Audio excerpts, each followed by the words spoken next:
Alright, this video does go back a couple of weeks, but basically it's just showing the early spring chores that have to be done, to get ready for the garden and stuff, and taking down some trees for firewood. And actually, you can see here I had a leaner that was aimed in the wrong direction, and it kind of got hung up in another tree, so kind of fighting with that here. And it's just the bottom of my hill here is just so muddy that I just can't get any traction or anything. The tractor just, by the time I was done messing around, had 12-inch deep ruts, and it really wouldn't move or anything. The further back you got, the softer it got and stuff. So I'm just playing around here with the tractor trying to yank it down, but that didn't really work out so good in the end.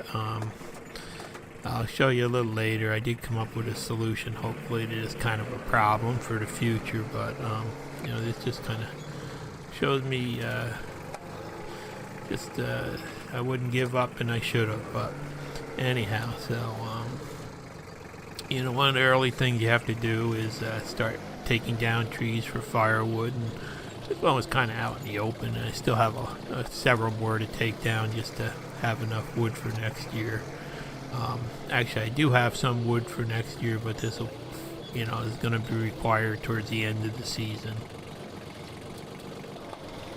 And you'll pretty much see throughout this video how my little John Deere tractor basically gets used for just about everything. It's one of those things that you really can't live without. Whether it's trying to move logs around like this, or pulling down trees, or trying to do yard work or rake up stuff. It's constantly put to use, and it's been a really good tractor over the years. So here's some of the first chunks of firewood. The wood this size would have been nice to mill into lumber, but have to have heat too. So they'll make good firewood also. And I recently did that video about that Echo weed whacker that I bought, and here you can see I also have two Echo chainsaws, a 310 and a CS 590, and they're both really excellent pieces of equipment. One of the reasons I like working down here early is you can hear the frogs and peepers going crazy right now. In about another month, the pond will be filled with tadpoles, so it's kind of relaxing and enjoying to just listen to them. So here's the Echo 590 that I have. This is really a handy saw, and it's I used to have one of the steel MS290 farm bosses for taking down firewood and stuff, and that thing just didn't have any power. It just wouldn't cut through wood. It would take like 15 minutes to make a slice through wood like this, and this one you can see it really does go right through. And when I'm cutting up firewood, I like to keep a couple wedges handy too, just to stick in, because when you have a tree that's leaning like this, you never know when the log's going to get pinched or saw. So it makes it easier to be able to just cut right through it and not get a pinch or anything. So you can see I just keep the couple wedges there and just slide them in just once I get about halfway through the cut. And I do wind up hitting the dirt a lot and having to sharpen the chain a lot, but this seems to be the quickest way for me to, get a decent cut. And you can see that 590, I mean, the chain's not really super sharp here. It's been used for a while, but that saw just cuts right through this ash like nothing. It's been a really great saw, and it's got really a good balance to it and everything. And it usually starts like with 2 pulls. I did have a strange phenomenon happen to it this spring when I started it the first time. I went to start it, had been sitting since last October, and gave it a couple pulls, and it kind of felt like it kicked back a little bit, and then it started. And I looked at it, and the chain was actually running backwards on it. The saw, must have just caught it right on the stroke, and actually it was running backwards. It was pretty funny, but I shut it down, pulled it again, and it ran forwards fine. So here we are. I still got a big mess to clean up and a leaner to get down and stuff. But there's what I bought, hopefully to help me in the future. It's an endless rope winch, and I bought a piece of rigging line to go with it. So I'm hoping to do a video about that in the future, how that works. So there's that mess I made last year, filling in the backyard there, and starting to clean that up now, and putting a little tractor to work again, moving some of the bigger stones that I actually dug out during the excavating process back there. You can see this stone it's really not that big a stone, but it's actually at the limits of what my little tractor can safely handle without becoming real tippy and stuff. And I did have to put a chain on it just to be able to pick it up so it wouldn't roll out of the bucket, because it's a little too big for the bucket. So I'm just moving a couple of these stones up to the front of the house, because I really didn't have anything else to do with them. So picked a couple spots, and then the tractor makes it really easy to move stuff around. Again, this little tractor gets used for everything. So here we go, drop the rock, and oopsie, went a little too far, but I'll just be able to roll it back a little bit. Did wind up smashing some of my wife's little hens and chicks when I dropped that, but they'll grow back. They're pretty tough. So just matter of rolling it back into position here. And the one good thing about rocks is the more rocks you have, the less mulch you need next year. So anyhow, that I got that pretty much stood up, and I actually went back and dug a little bit of a hole to keep it up like that in, and I grabbed another one and just set that out there in the front, and there we have it.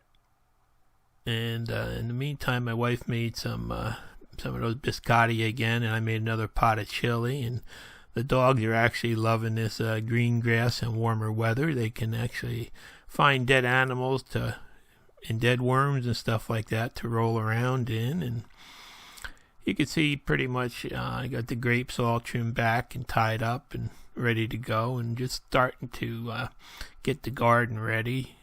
I'm starting to pile some firewood up. I'll have to split that up a little later when I get enough.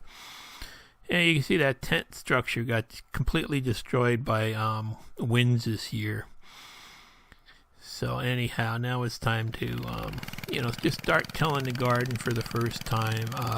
It's like a real clay, wet, packed mud this time of the year. So what I have to do is usually I have to go over it 2 or 3 times at least to start to break it up and aerate the soil so the water can just soak down into it and stuff like that. So this is the first time going through and just kind of grinding up the mud and grinding some of the old mulch down into it and stuff like that. That old tiller's been it's been a real handy thing for the garden. I did have trouble starting it this year, and I had to take the carburetor apart and clean it and blow it out and put it back together, and everything is fine now. So yeah, it's doing better. So it's starting to get it all tilled up now just for the first pass. And you can see I moved that big compost bucket over there also, and then I have this area that I moved all that fill into last fall when I was taking the hill out a little bit. So now I let it settle over the winter, and now it's time to go back and start to level it out and get some of the rocks out of it and stuff like that.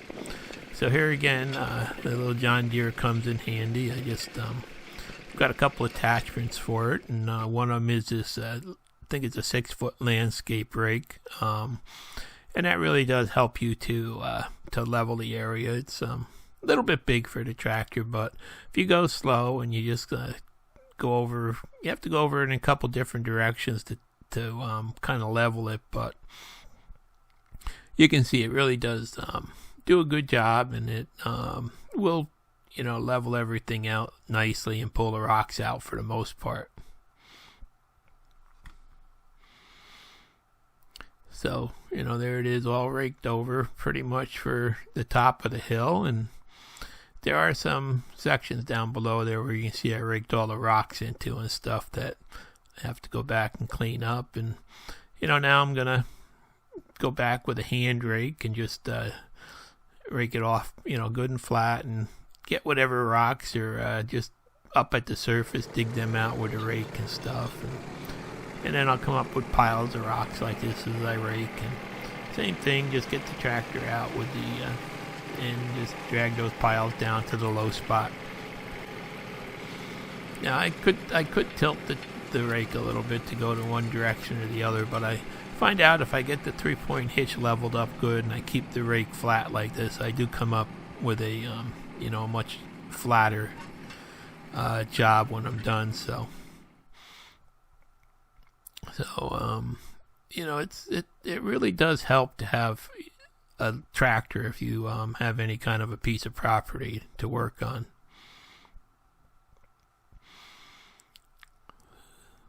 So it actually turned into a pretty quick job now. I was going to do a little more this summer. I was going to go back and put some drainage pipes in and bring in a little topsoil and do a better leveling, but I decided I got too much else going on right now. So, the first thing I did is I just got this pretty much leveled off and, to a point where I could actually plant some grass in it. And it's flat enough to mow and everything. So I did pick up some really low-cost grass seed at Tractor Supply just to put down for a quick cover to get rid of the mud and keep the rain from washing the dirt away. So got one of the little whirly wind spreaders, whatever they call it. You just kind of crank the handle and it shoots a nice even layer of it out there, and you just have to keep walking back and forth. So it does take a while to do an area this size with a little tiny handheld machine like that, but it works good in the end, so I can't complain. So I got all the seeds spread, and everything's starting to look a little bit better in the yard. And I just have to go back now and pack the seed down. I already rolled the lawn, and I did drain the roller already, so I was a little too late to use that. I should have left the water in it, but I just decided to go back and forth over it with the tractor to roll the seeds in, and it worked good. The two back tires are about a foot wide each, so actually I get about 2 foot wide path rolled in there, but it took some time, but it actually did get the seeds down so that they were contacting the dirt real good, so that hopefully it'll help them from blowing away in the wind and help them germinate. So it looks like I'm gonna put off all the final drainage work and stuff in this area until next year now.